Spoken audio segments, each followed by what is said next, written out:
What are you putting up with right now that never used to bother you at all? Think about it. Are there people, habits, or things in your life that are draining your energy more than filling you up at this moment? Are there people, habits, or things in your life currently that used to light you up but just don't seem to in the same way anymore?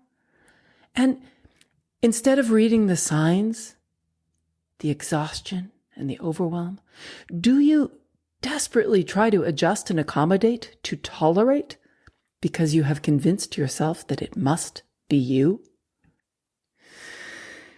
Deep breath.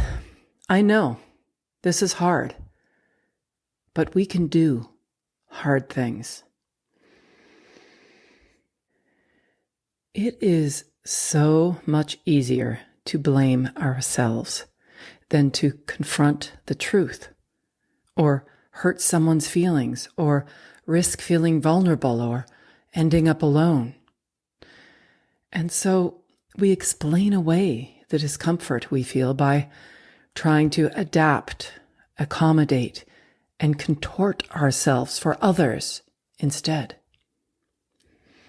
It feels safer to avoid feeling judged or embarrassed, guilty or shamed, and to tolerate instead, to carry the burden of the external things that we feel like we can't control or change. So we take away from ourselves to show up for others rather than to face what we really know deep down inside, if only we would listen. If fear is a mask for desire, then toleration is a mask and a cover-up for fear. It's a kind of protective armor that we create to keep ourselves safe from the things on the outside that might hurt us.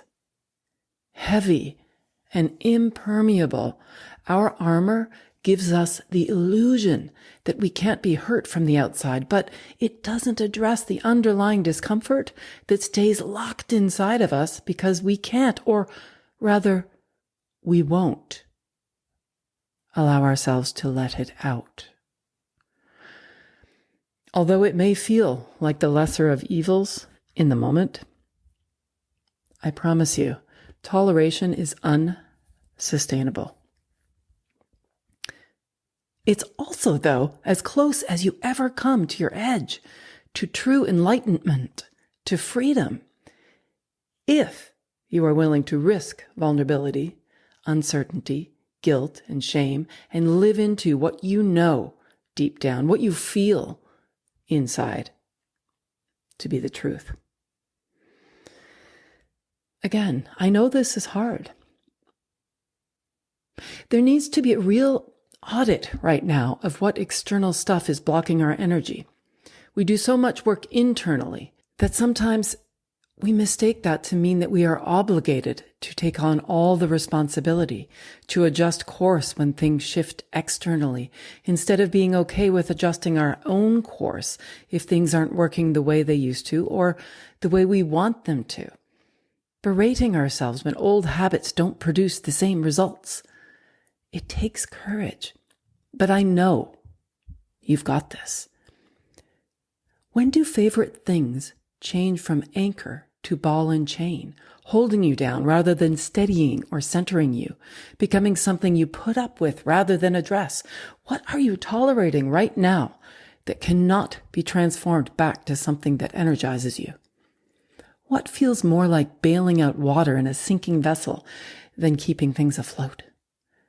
How much blame and guilt are you putting on yourself right now to continue doing what you've committed to do and keep what you think you need when the truth is you've outgrown it? It doesn't fit anymore.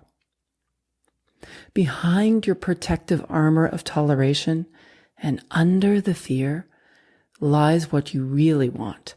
And I promise you, it isn't nearly as scary or far away as it seems. It's time to come home again, to nurture and reevaluate what is best for you and your growth in this moment, so that you might continue to thrive in this ever-changing world that we live in. I am Lisa Hopkins. Thank you so much for listening. Stay safe and healthy, everyone, and remember to live in the moment.